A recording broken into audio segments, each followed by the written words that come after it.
रुद्रपुर गांव के एक छोटे से घर में चंदू अपने बेटे पप्पू और पत्नी मीना के साथ रहता था। एक रात घर के सब लोग सो रहे थे और चंदू गहरी नींद में बेचैन हो रहा था। अचानक चंदू जोर जोर से चिल्लाता है, मिल गया, मुझे खजाना मिल गया। शोर सुनकर मीना जग जाती है। मीना चंदू को नींद से जगाती है। अजी सुनते हो, उठो। चंदू जग जाता है। खजाना मिल गया। शांत हो जाइए, क्या कोई बुरा सपना देखा आपने? बुरा नहीं, बहुत ही अच्छा सपना था। मैंने सपने में देखा कि मैं अपने खेत में खुदाई का काम कर रहा हूँ और खुदाई करते वक्त मुझे हमारे खेत में एक खजाने से भरा हुआ घड़ा मिल गया। और जानती हो, उस घड़े में कीमती सोने और चांदी के सिक्के भरे थे और मैं उन सिक्कों को हाथ में लेकर खुशी से चिल्ला रहा था। फिर क्या हुआ? अरे फिर तुमने मुझे नींद से जगा दिया और मेरा खूबसूरत सपना तोड़ दिया। तभी पप्पू भी नींद से जाग जाता है। अरे पापा, आप ना तो खुद ठीक से सोते हैं ना हमें सोने देते हैं। आप भी कैसे कैसे सपने देखते हैं। मुझे तो डर है कहीं इस खजाने के चक्कर में आप पागल ना हो जाओ। चलो अब सो जाओ। पप्पू बेटा चल सो जा। चंदू की नजर दीवार पर टंगी घड़ी पर पड़ती है। अभी तो रात के 2 बज रहे हैं, सो ही जाता हूँ, और क्या करूँगा। वो फिर बिस्तर पर मीना और पप्पू के साथ लेट जाता है। चंदू को खेत में छुपे खजाने का सपना पहले भी कई बार आ चुका था और वो सपना देखकर हमेशा सोते सोते ऐसे ही चिल्लाने लगता था। एक दिन चंदू अपने बचपन के दोस्त वीर के साथ चाय की दुकान पर बैठा चाय पी रहा होता है। अरे भाई वीर, कई महीनों से ठीक से सो नहीं पा रहा हूँ मैं। क्यों, क्या हुआ? फिर से वही खजाने का सपना देखा क्या? हाँ यार, फिर वही खजाने का सपना। कुछ समझ नहीं आ रहा है यार भाई, लेकिन लगता है मुझे जरूर कोई बड़ा जैकपॉट मिलने वाला है। क्या कहा? जैकपॉट? क्या बेवकूफी वाली बात करते हो भाई तुम, हैं? चुपचाप कोई काम धंधे पर लग जा, समझा? ऐसे अचानक किसी को कुछ नहीं मिलता। तेरे बापू को मरे 6 महीने गुजर गए हैं। तो खुद सोच, जब से तू अपने परिवार को लेकर शहर से वापस गांव आया है, तूने कोई काम धंधा नहीं किया। सारा दिन इधर उधर घूमता रहता है बस। हाँ भाई, अच्छा याद दिलाया यार तूने। चल 2000 रुपए उधार दे दे यार। तेरे सारे पैसे एक बार शहर गया तो कमा के चुका दूंगा। हाँ ठीक है, यही बोल बोल के तू पिछले 6 महीने से मुझसे उधार लिए जा रहा है। खैर चल ले ले, तू मेरे बचपन का जिगरी यार है, तो तेरे लिए कुछ भी कर सकता हूँ। अरे यार भाई, तू तो जानता ही है कि मुझे ये खेती का काम करना कभी पसंद नहीं था यार। मैं तो हमेशा से शहर में रहना चाहता था, लेकिन आज मजबूरी में मुझे वापस आना पड़ा। चंदू शहर में नौकरी करता था और उसका परिवार वहीं उसके साथ रहता था। चंदू के पिता गांव में रहते थे। पिता ने उसको बहुत समझाया, लेकिन उसे तो सिर्फ शहर की चमक दमक दिखती थी। उधर घर पर मीना बर्तन साफ कर रही होती है। चंदू थैले में सब्जियां लेकर घर आता है। ये लो, तुमने जो कुछ बोला था सब ले आया हूँ। पैसे कहाँ से मिल गए तुम्हें? तुम्हारे पास तो पैसे नहीं थे। अरे बाजार में वीर मिल गया था, उसी से उधार लिए। शहर से कमा के सब कर्जा एक ही बार में चुका दूंगा। तुम फिक्र क्यों करती हो? कितनी बार बोला है, अपनी ढेर सारी खेती है, उसी में कुछ काम करो। शहर जाके दूसरे की गुलामी करने से अच्छा है अपना अपना काम कर लो। लेकिन तुम हो कि सुनते ही नहीं। बस हर समय शहर जाने की धुन और दूसरा खेत में छुपा खजाना। तुम्हारे दिमाग में तो बस यही 2 चीजें चलती हैं। मुझे तो लगता है एक दिन इसी चक्कर में तुम पागल हो जाओगे।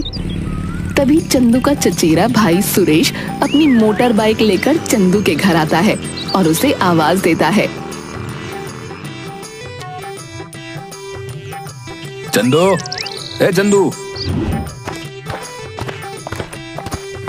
अरे सुरेश भैया, आप तो बड़े बदले बदले लग रहे हैं। कोई लॉटरी लग गई है क्या? अरे नहीं, मुझे बाबा भैरवनाथ की कृपा से नौकरी मिल गई है। बाबा भैरवनाथ? हाँ, बाबा भैरवनाथ। अरे बड़े ही पहुंचे हुए ज्ञानी बाबा हैं। तुम्हारी अंतरात्मा के भीतर की सारी बातें जान लेते हैं। क्या तुम सच कह रहे हो? अरे बिल्कुल सच कह रहा हूं। भला मैं तुमसे झूठ क्यों बोलूंगा? क्या तुम हमें बाबा भैरवनाथ से मिलवा सकते हो? अरे क्यों नहीं, जरूर मिलवा दूंगा। हाँ सुरेश भैया, अगर आपके बाबा भैरवनाथ इतने ही ज्ञानी हैं तो इन्हें जरूर मिलवा दीजिए, वरना या तो ये मुझे पागल कर देंगे या खुद पागल हो जाएंगे। अब क्या बात है मीना भाभी, आप भला ऐसे क्यों बोल रही हैं? अपने भाई से ही पूछ लीजिए। दिन रात सिर्फ 2 चीजों की धुन है, एक तो शहर जाना है और दूसरा खेत में छुपे खजाने के बारे में पता करना है। न दिन में चैन लेने देते हैं, न रात को चैन से सोने देते हैं। हम तो बड़े दुखी हो गए भाई आपके भाई से। सुरेश, तुम अपनी भाभी की बातें मत सुनो। हाँ, मेरी बात सुनो। ये बताओ कि तुम जल्द से जल्द मुझे वो बाबा जी से कब मिलवा सकते हो भाई? अरे नेक काम में देरी कैसी, कल ही चलते हैं हम बाबा भैरवनाथ से मिलने। दूसरे दिन चंदू, मीना और सुरेश सभी बाबा भैरवनाथ की कुटी में एक साथ बैठे होते हैं। बाबा प्रणाम। बाबा ये चंदू है, मेरे ताऊजी का बेटा, और ये इनकी पत्नी मीना है। ये दोनों आपसे मिलना चाहते थे।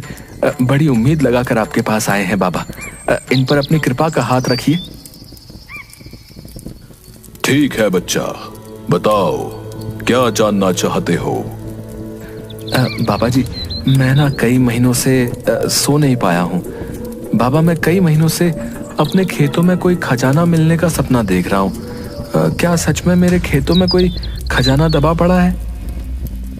हाँ बाबा जी, बताइए और हमें इस उलझन से बाहर निकालिए। हाँ बच्चा, सच में तुम्हारे खेतों में खजाना छिपा पड़ा है, और वो भी इतना कि तुम सपने में भी नहीं सोच सकते। क्या सच में बाबा जी, हमारे खेतों में सच में खजाना छुपा है? हाँ बच्चा, सच में तुम्हारे खेतों में खजाना छिपा पड़ा है।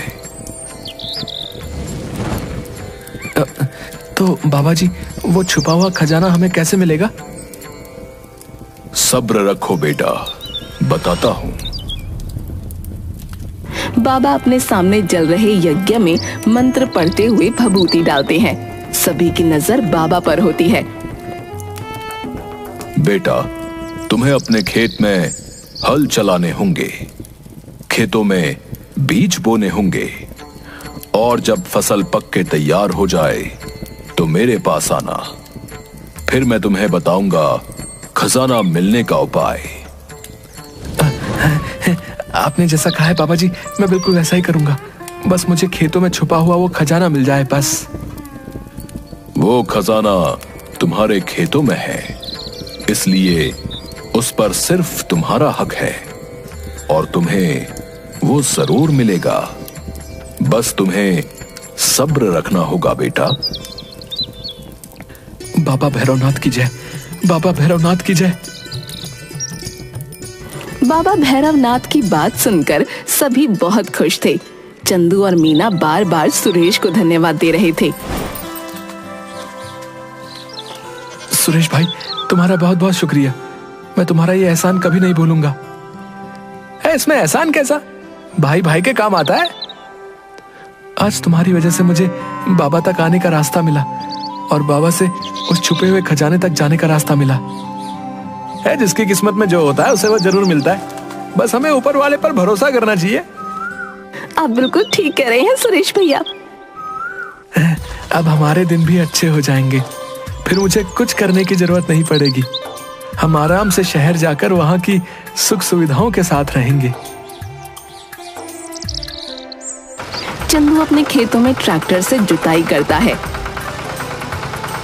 मीना और चंदू दोनों खेतों में बीज बोते हैं। दोनों मिलकर खेतों में बहुत मेहनत करते हैं। एक रात मीना चंदू और पप्पू को थाली में खाना परोस कर देती है और बोलती है, देखते ही देखते आज न जाने कैसे 4 महीने गुजर गए। अब वो दिन दूर नहीं जब बाबा हमें खजाने के बारे में बता देंगे और हमारे दिन बदल जाएंगे। हाँ पापा, तब आप हमें कार में घुमाएंगे ना? हाँ बेटा, हम उन पैसों से नई कार लेंगे और गांव वालों पर खूब रौब झाड़ेंगे। फिर शहर चले जाएंगे और हमेशा के लिए वहीं रहेंगे। सभी एक साथ हंसते हैं। बहुत जल्द चंदू और मीना अपने खेतों में पूरी तरह से तैयार फसल के बीज खड़े होते हैं। उन दोनों के चेहरों पर मुस्कान होती है। चलो कल बाबा के पास चलते हैं और उनसे खेतों में छुपे खजाने का पता लगाते हैं। क्या सच में तुम्हें अभी भी किसी और खजाने की इच्छा है? मुझे तो हमारे खेत में ये लहलहाती फसल ही असली खजाना लगता है। लगता तो ऐसा ही है, लेकिन खेतों में छुपा सचमुच का खजाना। चंदू बोलते बोलते चुप हो गया और प्यार भरी आंखों से अपने खेतों को देखने लगा।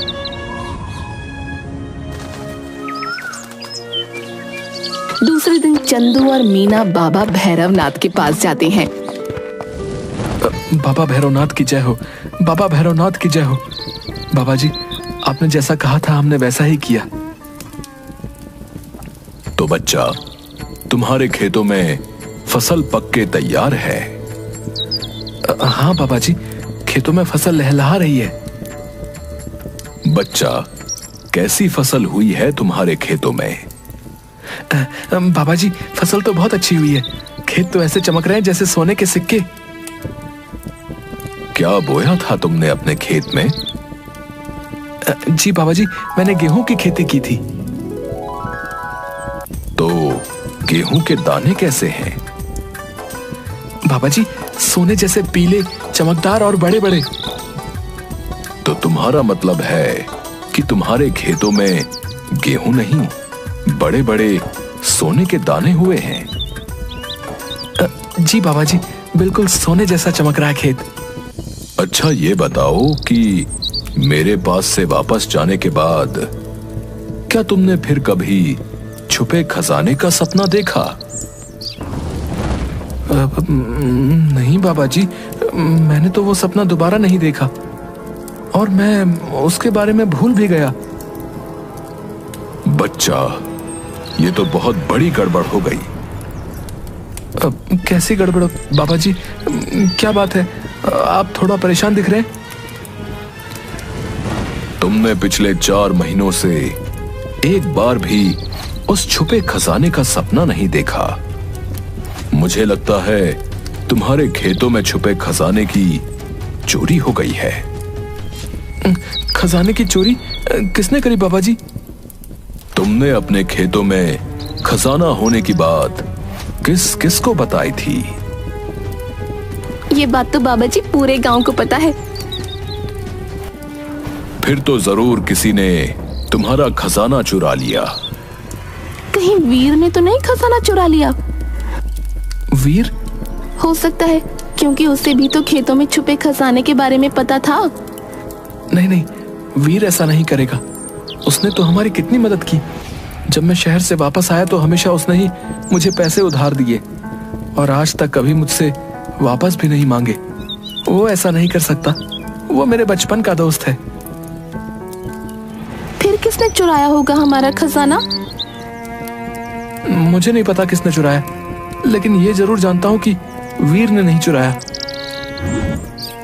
पिछले कुछ महीनों से वीर तुमसे मिलने एक बार भी नहीं आया और ना ही उसने तुम्हारा हाल पूछा।